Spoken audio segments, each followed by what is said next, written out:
We will take the last question. Assalamu alaikum. My name is Muhammad Kaif. I am a student of class 10 from India, Bihar, Patna. Why all the messengers of Allah in Islam are males? Is there no equality in Islam between men and women? In Islam, men and women are equal. Equality does not mean identicality. Men and women, they are equal, but they are not identical. And Allah subhanahu wa ta'ala has given each person his own responsibility. And there's few reasons why Allah subhanahu wa ta'ala did not choose women to be prophets or messengers of Allah subhanahu wa ta'ala. And I'll just mention with you these reasons.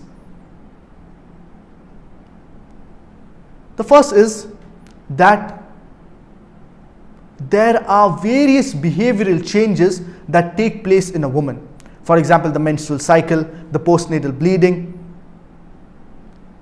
So in these situations, a woman, her mental and physical state, it is low.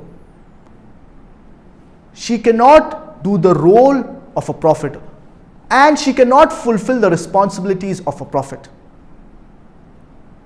Besides this, the woman, she also has pregnancy, and when she is a mother, she has to take care of her child or her children at the early stages of life.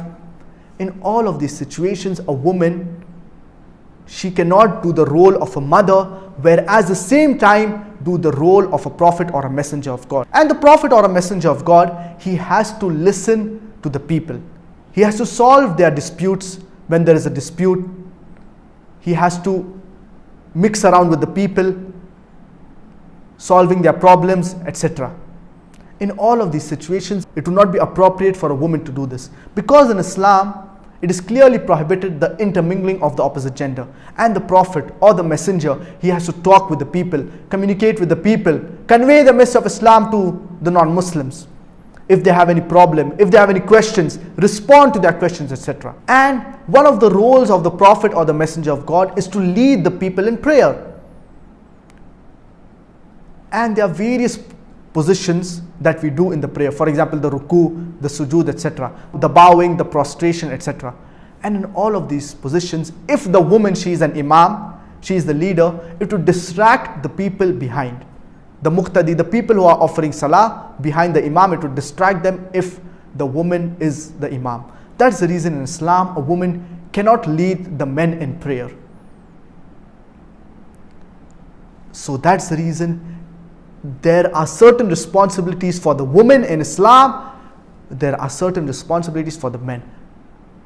And many a times the woman, she can get emotionally carried away. If there is a dispute, so she may emotionally get carried away.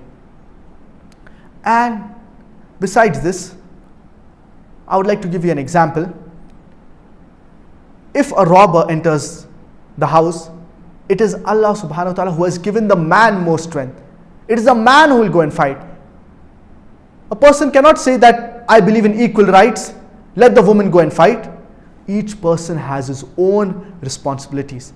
Similarly, Allah subhanahu wa ta'ala has given a lot of honor to the woman when she's a mother. And there are various ahadiths talking about the importance of motherhood in Islam. A man cannot say that I want to become a mother so that I can get the reward of a mother. But naturally, no. Each person has their own responsibility.